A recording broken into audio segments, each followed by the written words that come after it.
नमस्कार दोस्तों, आज की ताजा खबर। सऊदी अरब ने सोने के खदानों पर गड़ाई नजरें, पहुंच गए भारत के कट्टर दुश्मन के पास। तो वहीं पाकिस्तानी मुल्ला जनरल ने अलापा इस्लाम का राग, कहीं पुचकार तो कहीं पर बार।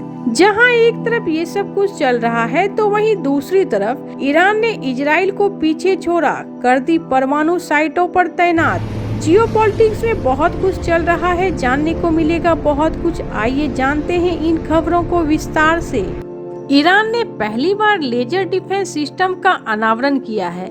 यह लेजर सिस्टम कम ऊंचाई पर उड़ने वाले किसी भी हवाई वस्तु को मार गिराने में सक्षम है। इसे ईरान के परमाणु प्रतिष्ठानों की सुरक्षा के लिए तैनात किया गया है। हालांकि यह लेजर सिस्टम हेलीकॉप्टर, ड्रोन जैसे हमलावरों को भी ढेर कर सकता है। ईरान को डर है कि इजराइल उसके परमाणु प्रतिष्ठानों पर कभी भी हमला कर सकता है। इसका कारण यह है कि इजराइल शुरू से ही ईरान के परमाणु हथियारों को अपने अस्तित्व पर संकट के तौर पर देखता है। यही कारण है कि ईरान के परमाणु संस्थानों पर इजराइल ने अघोषित रूप से कई बार हमले किए हैं। ईरान के एक रिपोर्ट में बताया गया कि सेना ने देश के पश्चिमी और उत्तरी क्षेत्रों में अपनी एयर डिफेंस एक्सरसाइज के दौरान अत्याधुनिक लेजर डिफेंस सिस्टम का अनावरण किया है।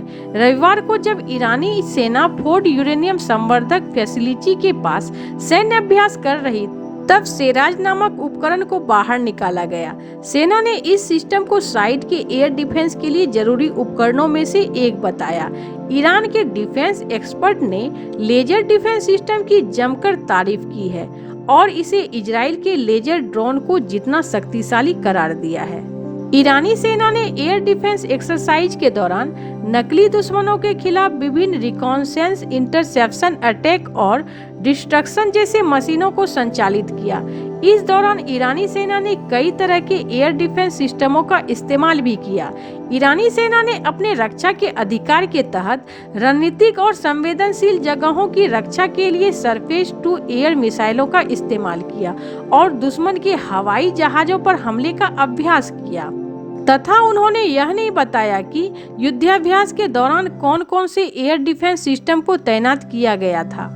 ईरानी सेना ने यह अभ्यास इस्लामिक क्रांति के नेता आयतुल्ला सैयद अली खामेनेई के निर्देश पर किया।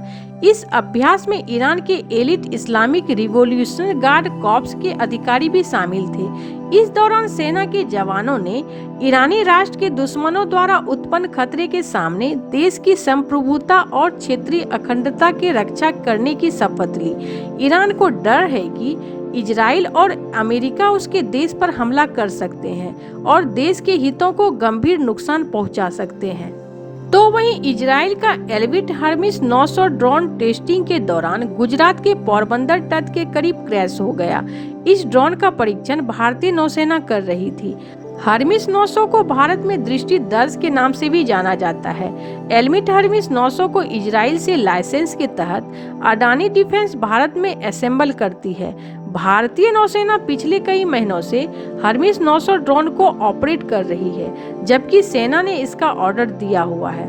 ऐसे में सवाल उठता है कि इजराइल का एल्बिट हर्मिस 900 ड्रोन कितना ताकतवर है।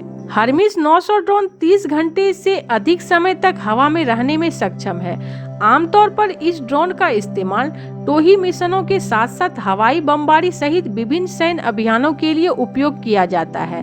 हर्मिस 900 ड्रोन को पहली बार 2014 में गाजा में इजराइल के युद्ध के दौरान पेश किया गया था। यह उन 4 घातक किलर ड्रोन में से एक है जिनका उपयोग इजराइल करता है। हर्मिस 900 कोचव एक इजरायली मीडियम साइज का मल्टी पेलोड मीडियम एल्टीट्यूड वाला लंबे समय तक उड़ान भरने वाला मानव रहित हवाई वाहन है। इसे कई तरह से सामरिक मिशनों के लिए डिजाइन किया गया है। यह ड्रोन हर्मिस 450 सीरीज का अपग्रेडेड वर्जन है, जो दुनिया में सबसे व्यापक रूप में इस्तेमाल किए जाने वाले सैन्य ड्रोन में से एक है। यह लगभग 30 घंटे तक उड़ान भर सकता है। यह ड्रोन 30,000 फीट की अधिकतम ऊंचाई पर उड़ सकता है। इजराइल ने हर्मिस 900 का इस्तेमाल पहली बार जुलाई 2014 में ऑपरेशन प्रोटेक्टिव एज के दौरान किया था। इस दौरान इस ड्रोन ने अपनी ताकत से इजराइल को चौंका दिया था। इसने अपने पूर्ववर्ती वेरिएंट हर्मिस 450 से बेहतर प्रदर्शन किया। इस दौरान हर्मिस 900 ने 15 जुलाई 2014 को गाजा में हमास के कई मिलिट्री इंफ्रास्ट्रक्चर को नष्ट कर दिया था। इस ऑपरेशन के दौरान ड्रोन का मेंटेनेंस एल्विट सिस्टम के इंजीनियरों ने किया था, क्योंकि तब तक इजरायली वायुसेना इसके लिए ट्रेंड नहीं थी। हर्मिस 900 को आधिकारिक तौर पर 11 नवंबर 2015 को इजरायली वायुसेना में शामिल किया गया था।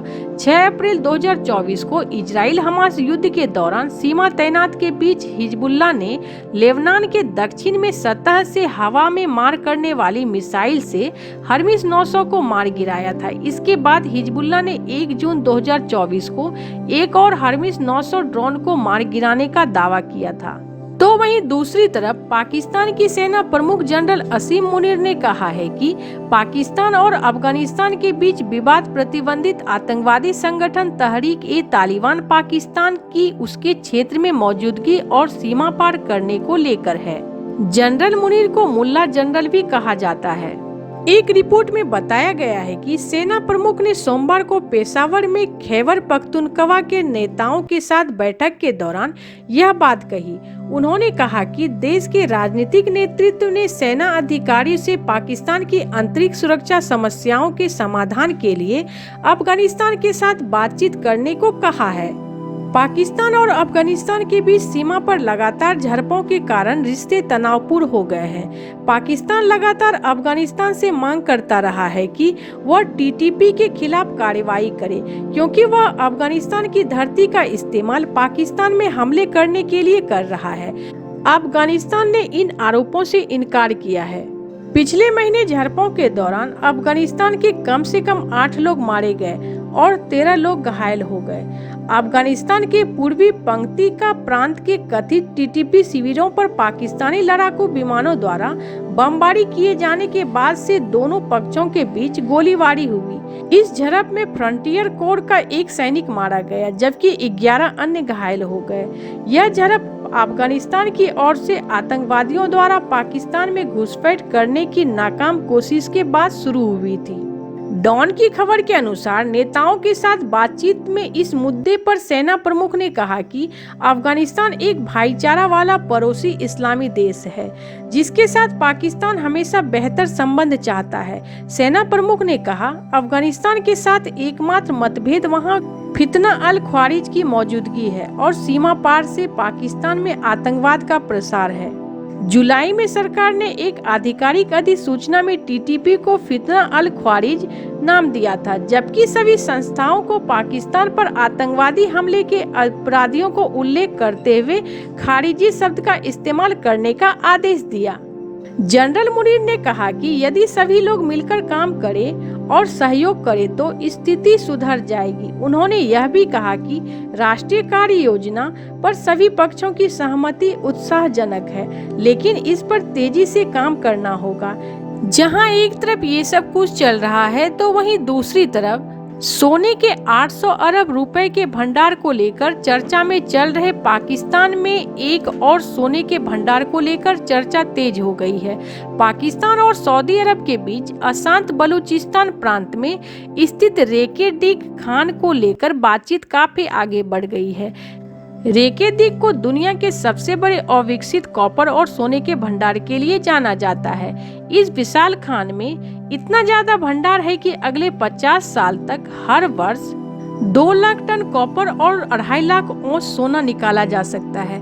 पाकिस्तान के पेट्रोलियम मंत्री मुसादिक मलिन ने ऐलान किया है कि पाकिस्तान और सऊदी अरब के बीच कॉपर और सोने के खान में निवेश के लिए बातचीत अग्रिम चरण में है। पाकिस्तान के रेको डिग खान के मालिक अभी पाकिस्तानी सरकार और कनाडा के वेरिक गोल्फ कॉर्प है।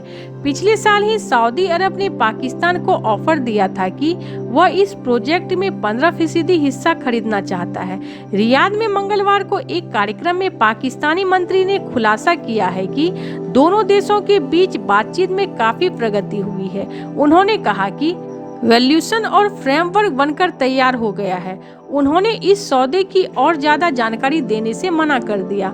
मुसादिक मलिक ने कहा कि इस निवेश के बारे में जल्द ही बड़ा अहम ऐलान हो सकता है। पाकिस्तानी मीडिया के मुताबिक यह पूरी बातचीत कॉपर और गोल्ड पर फोकस रही। राइटर्स की रिपोर्ट के मुताबिक सऊदी अरब की खनन कंपनी मनारा मिनरल आगे 6 महीने में रेको दी खान में निवेश कर सकती है। यह सऊदी अरब की सरकारी कंपनी है। सऊदी अरब चाहता है कि वह तेल पर से अपनी निर्भरता को कम करे। इसके लिए वह दुनिया भर में निवेश को बढ़ावा दे रहा है। मनारा कंपनी के अधिकारियों ने पिछले साल पाकिस्तान की यात्रा की थी और रेको दी खान में हिस्सा खरीदने के लिए बातचीत की थी। पाकिस्तानी मंत्री ने बताया कि खाड़ी के अन्य देशों के साथ भी इसी तरह के अवसरों में निवेश को लेकर बातचीत चल रही है। पाकिस्तान चाहता है कि खनन के क्षेत्र में विदेशी निवेश आए। रेको दी खान ने 50% हिस्सा पाकिस्तान का है और वह इसमें से हिस्सा बेचता है तो उसे काफी फायदा हो सकता है। इस समय पाकिस्तान कंगाली की हालत से गुजर रहा है। पाकिस्तान का कर्ज उसके कुल जीडीपी का 42% तक पहुंच गया है। रेको दी खान का साल 1995 में पहली बार खनन किया गया था। इस खान से खुदाई को लेकर पाकिस्तानी सरकार और कनाडा की कंपनी के बीच काफी सालों से विवाद चल रहा है। ऐसे आपको क्या लगता है इन सब मामलों में? आपकी क्या राय है? कमेंट कर जरूर बताएं। जल्द मिलते हैं अगले वीडियो में नई खबर के साथ।